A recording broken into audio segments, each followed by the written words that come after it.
తాకట్టులో ఉన్న బంగారాన్ని విడిపించి ఆ రోజు ఆన్లైన్ రేట్కు మేము కొనుగోలు చేస్తాం. అక్షయ గోల్డ్ హబ్. శ్రీమాత్రే నమః.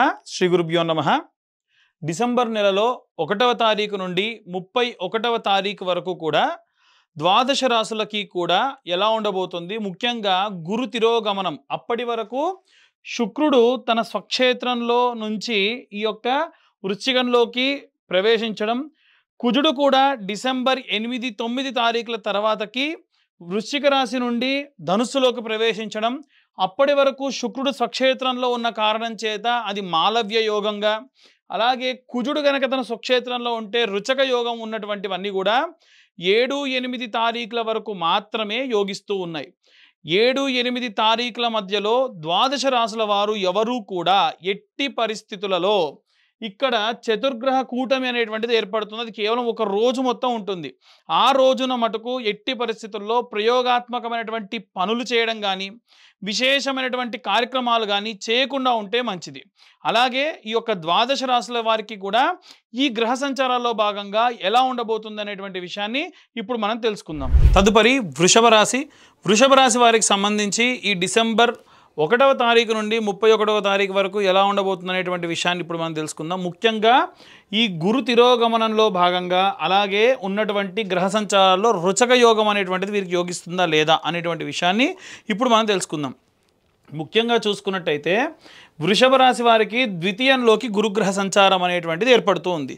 గురుగ్రహ సంచారానికి సంబంధించి 2వ స్థానం చాలా లాభిస్తుంది. 2, 5, 9, 11 మనం ఇంతకు ముందే చెప్పుకున్నాం. కాబట్టి గురుగ్రహానికి సంబంధించి ద్వితీయంలోకి వచ్చేది 8వ తారీఖు తర్వాతకి. అప్పటి వరకు కూడా వీరికి కాస్త ప్రతికూల పరిస్థితులు ఉంటాయి. 8వ తారీఖు తర్వాతకి గ్రహ సంచారాల్లో విపరీతమైన మార్పులు ఉంటాయి. దానివల్ల వీరికి ఖచ్చితంగా లాభిస్తుంది. అలాగే చతుర్థ స్థానమునందు కేతు, తృతీయ స్థానమునందు చతుర్థ స్థానమునందు కేతుగ్రహ సంచారం కూడా ఏర్పడుతూ ఉంది. వీరి యొక్క రాశి నుండి చతుర్థంలో ఉన్నటువంటి కేతుగ్రహ సంచారం వలన ఏవైనా సరే ఇంట్లో ఉన్నటువంటి మీ యొక్క కుటుంబ సభ్యులకు కానీ తల్లిదండ్రులకు కానీ ఆరోగ్య సంబంధితమైనటువంటి విషయములలో కాస్త జాగ్రత్త వహించండి. అలాగే వీరికి 6వ స్థానంలో షష్టమ స్థానమునందు బుధగ్రహ సంచారం. షష్టమంలో ఉన్నటువంటి బుధుడు ఎప్పుడూ కూడా ప్రాపర్ డిసిప్లైన్డ్గా వ్యాపారానికి సంబంధించి ఉన్నత వ్యాపారాభివృద్ధి అంతా కూడా బాగా అభివృద్ధి చెందుతుంది. వీరికి ముఖ్యంగా వృషభ రాశి వారికి కావాల్సింది ట్రాన్స్పరెన్సీ. రీసెంట్గా జాతకం చూయించుకున్న ఒక వృషభ రాశి వారి గురించి చెబితే మీరు అర్థం చేసుకోగలరు. వృషభ రాశి వారు అతని ఏంటంటే ఏదో ఒక విషయం దాచిపెట్టారు ఇంట్లో. ఆ దాచిపెట్టినటువంటి విషయం ఏమిటి అనేటువంటి తెలుసుకునే క్రమంలో అతని పని చాలా వరకు కూడా ఆగిపోయింది. తీరా ఏమిటంటే ఇంట్లో ఏదో వస్తువు ఖరాబ్ అయింది, అది పొరపాటున జరిగింది, తిడతారేమో అని దాచిపెట్టారట. అదే ఓపెన్గా చెప్తే ఇంత లాస్ ఉండదు కదా, దాని గురించి పెద్ద గొడవ అయిందండి అని చెప్తున్నారు. కాబట్టి ఏదైనా సరే ఒక విషయం వీరి దగ్గర గోప్యంగా దాచేటువంటి పని ఎట్టి పరిస్థితుల్లో చేయకండి. వారు నిజంగా ఏదన్నా ఇబ్బంది ఉంటే వారికి ఓపెన్గా విషయం చెబితే అసలు ఆ ప్రాబ్లం అనేది లేకుండా ఆగిపోతుంది. ప్రశాంతంగా పనులన్నీ పూర్తవుతాయి. అలాగే వీరికి సప్తమ స్థానమునందు సూర్యుడు, శుక్రుడు, కుజుడు. శుక్రుడికి సప్తమ స్థానం ఎప్పుడూ కూడా లాభించదు. వృషభ రాశి వారికి శుక్రుడు సప్తమంలో ఉన్న కారణం చేత అంత యోగ్యంగా ఉండదు. అలాగే సూర్యుడికి కూడా సప్తమ స్థానం అంతగా ఏమీ లాభించదు. అలాగే కుజుడు కనుక సప్తమంలోకి సంచారం చేస్తుంటే కుజుడికి కూడా అలాగే ఉండదు. కానీ కుజుడు 8వ తారీఖు తర్వాతకి ఈ యొక్క ధనుస్సులోకి ప్రవేశిస్తూ ఉన్నాడు. ఇందు కారణం చేత విశేషంగా కుజగ్రహం 8వ ఇంట మంచి లాభాన్ని ఇస్తుంది.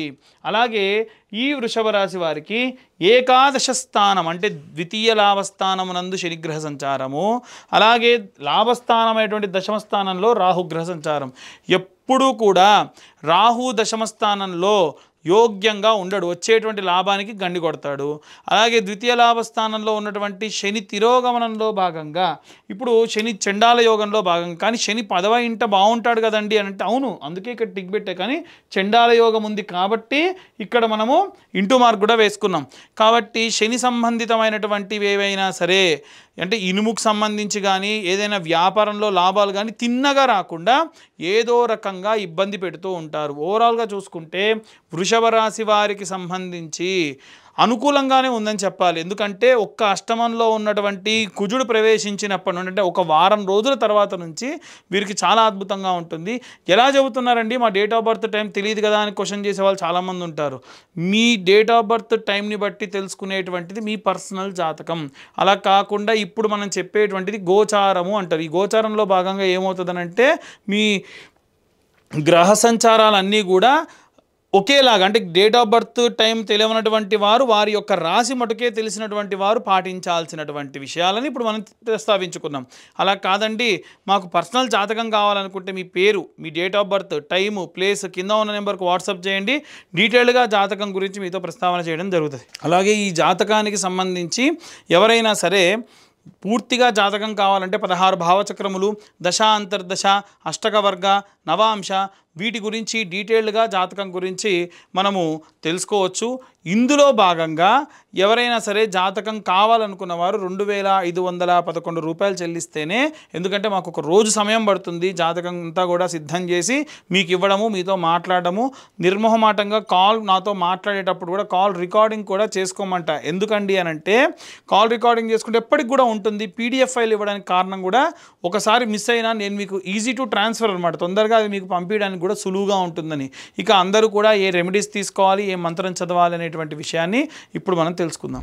ఇప్పటి వరకు మనం ఈ రాశి వారికి సంబంధించి డిసెంబర్ నెలలో ఉన్న గ్రహచారాలని బట్టి, తిథి వార నక్షత్ర యోగ కరణాలని బట్టి మనం జాతకాన్ని విడివిడిగా చెప్పడం జరుగుతుందని చెప్పుకున్నాము. కానీ ఇప్పుడున్నటువంటి పరిస్థితుల్లో వీరు ఏ మంత్రం చదవాలి ఈ డిసెంబర్ నెలలో అనేటువంటిది ఇప్పుడు మనం తెలుసుకుందాం. ముఖ్యంగా అండి, ఈ వీడియో చూస్తున్న వాళ్ళు దయచేసి వీడియో అలా చూస్తున్నారు తప్ప మేము చెప్పేటువంటి మ్యాటర్ ఇన్ఫర్మేటివ్గా ఉంటే దయచేసి లైక్ చేయండి. వీలైతే ఇన్ఫర్మేటివ్గా ఉండి ఇంకొంతమందికి షేర్ చేయండి. కాస్త దానివల్ల మాకు ఎంకరేజ్ చేసిన వాళ్ళు అవుతారు. అయితే ఇప్పుడు నేను చెప్పే రెమెడీ అందరూ కూడా పాటించండి. మంత్రం ఏం చదవాలి అనేటువంటిది నేను ఆఖరిలో చెప్తాను. ఇప్పుడు ఆ రెమెడీస్ ఏంటంటే, మీ దగ్గరలో ఉన్న నవగ్రహ దేవాలయానికి వెళ్ళిపోండి. నిత్యము కూడా ఒక ధాన్యం, ఒక పిరికెడు ధాన్యం తీసుకొని వెళ్ళాలి. అది ఏ ధాన్యం తీసుకెళ్ళాలి అనేటువంటిది ఇప్పుడు తెలుసుకుందాం. ఆదివారం నాడు ప్రారంభించాలనుకోండి, పిరికెడు గోధుమలు అంతే, ఒక ఆకు డొప్పలో వేసేసి, చిన్న మట్టి ప్రమిదలు మీకు బయట నెయ్యి వేసి అమ్ముతున్నారు ఆల్రెడీ, అది తీసుకొని వెళ్ళి ఆ ధాన్యంపై పెట్టి వెలిగించండి. తర్వాతకి 21 ప్రదక్షిణాలు చేయండి. ఎన్ని ప్రదక్షిణాలు? 21 ప్రదక్షిణాలు చేసి మళ్ళీ 6 ప్రదక్షిణాలు అపసవ్య దిశలో, అంటే clock wise 21, anti clock wise 6. ఇది నేను మళ్ళీ ప్రతి రోజుకి చెప్పను. మీరు నవగ్రహాల గుళ్ళో ఎప్పుడు ప్రదక్షిణ చేసినా 21 ప్రదక్షిణాలు చేయాలంటే 7 గ్రహాలకి 7 మూళ్ళ 21, రాహుకేతువులకు యాంటీ క్లాక్ వైజ్ డైరెక్షన్లో 2 మూళ్ళ 6 ప్రదక్షిణాలు, మొత్తం 27. అందుకే 27 నక్షత్రాలు మనకు ఉంటాయి నవగ్రహాల్ని బేస్ చేసుకొని. అయితే ఇలా చేయడం వలన నక్షత్ర నవగ్రహ దోషములుంటే పోతాయి. అది కూడా సూర్య సంబంధితమైనటువంటి దోషములుంటే ఆదివారం నాడు చేయడం వల్ల. అయితే ప్రదక్షిణాలు చేసేటప్పుడు ఆదిత్యాయ చ సోమాయ మంగళాయ బుధాయ చ గురు శుక్ర శనిభ్యశ్చ రాహవే కేతవే నమః అనేటువంటి మంత్రం చెబుతూ ఎన్నిసార్లు వేతే అన్నిసార్లు. దయచేసి మీరు ఆ దేవాలయానికి వెళ్ళేటప్పుడు ఏం తీసుకెళ్ళినా అక్కడితో పూర్తవ్వాలి. నేను నూనె బాటిల్ తీసుకెళ్తా, నేను నూనె పోసి వెలిగిస్తా, ఆ నూనె మళ్ళీ ఇంటికి తీసుకెళ్తా, కుదరదు. పసుపు తీసుకెళ్తా, కుంకుమ తీసుకెళ్తా, కేజీ పొట్లను తీసుకెళ్ళి కొద్దిగా వాడి వెనక్కి తీసుకొస్తా, కుదరదు. మీరు ఏ క్వాంటిటీ తీసుకెళ్తారో అక్కడితో క్లోజ్ చేయండి. అంటే తక్కువ తీసుకెళ్ళండి, అక్కడితో క్లోజ్ చేయండి. సోమవారం నాడు విషయానికి వస్తే పిరికెడు బియ్యము లేదా ఒడ్లు ఒక ఆకుడొప్పలో వేసి చంద్ర భగవానుడి దగ్గర పెట్టండి. మొదటి రోజు సూర్యుడి దగ్గర పెట్టండి, రెండవ రోజు చంద్ర భగవానుడి దగ్గర పెట్టి దానిపైన ధాన్యం పైనే ఒక దీపం, ప్రతిరోజు కొత్త దీపం వెలిగించాల్సిందే. మట్టి దీపం ₹2, ఇంత చిన్న దీపాలు ₹2 ఉంటాయి. దాంట్లో ఇంతంత నెయ్యి వేయండి, ఒత్తి పెట్టండి. అవి కూడా రెడీమేడ్గా అమ్ముతున్నారు, అవే తెచ్చుకొని పెట్టుకున్నా సరిపోతుంది. అలాగే ఈ ప్రదక్షిణాలు కామన్, ప్రతిరోజు కూడా చేసేటువంటివి. అలాగే మంగళవారం నాడు కుజుడికి, అలాగే రాహుకి, కేతువుకి కూడా చేయొచ్చు. అయితే కుజగ్రహానికి చేసేటప్పుడు పిరికెడు కందులు తీసుకొని ఒక ఆకు డొప్పలో వేసి, ఒక పిరికెడు కందులు తీసుకొని ఆకు డొప్పలో వేసి చిన్న దీపం ఆ కందుల పైన వెలిగించేసేయండి. తరువాతకి ఆ ప్రదక్షిణాలు చేయడం కామన్, చదివేటువంటి మంత్రం కూడా కామన్. తర్వాతకి బుధగ్రహానికి సంబంధించి పిరికెడు పెసర్లు వేసి దీపం పెట్టేసి బుధవారం నాడు ప్రదక్షిణాలు కామన్, మంత్రం కామన్. గురువారం నాటి విషయానికి వస్తే శనగపప్పు లేదా శనగలు పిరికెడు వేసి ఆకుడొప్పలో దానిపైన కొత్త దీపం, ప్రతిరోజు కూడా కొత్త దీపం వెలిగించాలి. చిన్న మట్టి ప్రమిద సరిపోతుంది. ప్రదక్షిణాలు చేసేటప్పుడు మంత్రం చదవాలి. 21 ప్రదక్షిణాలు, 6 ప్రదక్షిణాలు అపసవ్య దిశలో. అలాగే శుక్రవారం నాడు పిరికెడు బొబ్బెర్లు వేసి తర్వాతకి దీపం పెట్టి తర్వాతకి మీరు ప్రదక్షిణాలు కామన్, అలాగే మంత్రం కూడా కామన్. ప్రతిరోజు కూడా ఎన్ని ప్రదక్షిణాలు చేస్తున్నాం, ఎంత మంత్రం చదువుతున్నాం లెక్క అవసరం లేదు. ప్రదక్షిణాలకు మాత్రమే లెక్క. 21 సవ్యం, 6 ప్రదక్షిణాలు అపసవ్యం. అంటే clock wise, anti clock wise. Clock wise 21, anti clock wise 6. శని గ్రహానికి సంబంధించి చేసిన రోజు కొంచెం ప్రత్యేకంగా చేయండి. చేసేటప్పుడు పిరికెడు నువ్వులు ఆకుడొప్పలో వేసి దానిపైన ఒక దీపం పెట్టేసుకొని, వీలైతే దీపం నువ్వుల నూనెతో వెలిగించి, వీలైతే ఒత్తి కూడా నల్ల ఒత్తి వేసి ప్రదక్షిణాలు చేయడం ప్రారంభించండి. ఈ నవగ్రహ మంత్రాలతో పాటు నీలాంజన సమాభాసం రవిపుత్రం యమాగ్రజం ఛాయా మార్తాండ సంభూతం తం నమామి శనేశ్వరం అనేటువంటి మంత్రాన్ని చదవండి. ఇక మిగిలింది రాహుకేతువులు మంగళవారం నాడు చేయాలి కాబట్టి పిరికెడు నల్ల మినుములు ఒక ఆకుడొప్పలో వేసి దీపం వెలిగించి ఈ యొక్క ప్రదక్షిణాలు 21 కామన్గా మీరు ప్రతిరోజు చేసేవి, యాంటీ క్లాక్ వైజ్ డైరెక్షన్లో చేసేటువంటివి 6 ప్రదక్షిణాలు. అలాగే కేతుగ్రహానికి కూడా ఆకుడొప్పలో నల్లటి రంగులో ఉండేటువంటి ఈ యొక్క ఉలవలు వేసి దానిపైన దీపం పెట్టి ప్రదక్షిణాలు common 21, anti clock wise 6. In case రోజు మీరు ఏమైనా పండ్లు తీసుకెళ్తారా, 1-2 పండ్లు తీసుకెళ్ళండి, అంతకు మించి వద్దు.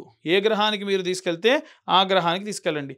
లేదు ప్రతి గ్రహానికి కూడా బెల్లం ముద్దలు పెడతా అంటే చిన్న సైజులో బెల్లం ముద్దలు ప్రతి ఒక్క గ్రహానికి పెట్టండి. పూలు కావాలంటే ఏ రోజు ఏ గ్రహానికి పూజ చేస్తే ఆ గ్రహానికి మీరు పూలు పెట్టండి. అలా విశేషంగా ఈ యొక్క నెల రోజులు కూడా చేయండి. ఎందుకు అంటే గ్రహ సంచారాలు విపరీతంగా మారుతున్నాయి. సంవత్సరం ఆఖరికి వచ్చేసింది. వచ్చే సంవత్సరంలో జల సంబంధితమైనటువంటి విషయాలు, అగ్ని సంబంధితమైనటువంటి ప్రమాదాలు విశేషంగా జరగనున్నాయి. కాబట్టి అలాంటి ఎన్నో రకాలైనటువంటి ప్రమాదాలను మనం దాటుకొని ప్రశాంతంగా ఉండాలి అంటే, శక్తిని చేకూరాలంటే నవగ్రహాలు నక్షత్రాలకు సంబంధించిన సంపూర్ణ శుభ కృపా కటాక్షాలు మన యందు ఉండాలి. ఇవన్నీ కూడా చెప్పేటువంటి రెమెడీస్ గోచార రీత్యా చెబుతున్నటువంటి విషయములు. డీటెయిల్డ్గా జాతకం కావాలనుకున్న వారు మీ పేరు, మీ date of birth, time, place ఉంటే జాతకం గురించి ఇంకా డీటెయిల్గా చెప్పి ఇలాంటి రెమెడీస్ వారి వారి పరిస్థితిని తగ్గట్టుగా చెప్పొచ్చు. దానికి కాను 2511 రూపాయలు ఛార్జ్ చేయడం జరుగుతుంది. కాబట్టి మనకు 2026వ సంవత్సరం ఎలా ఉండబోతుంది, ఎవరైనా ప్రముఖులు గతించబోతూ ఉన్నారా, అలాగే ఎలాంటి ప్రమాదాలు జరగబోతూ ఉన్నాయి అనేటువంటి విషయాలుతో మీ ముందుకు వస్తాను. సర్వే జనా సుఖినో భవంతు. స్వస్తి.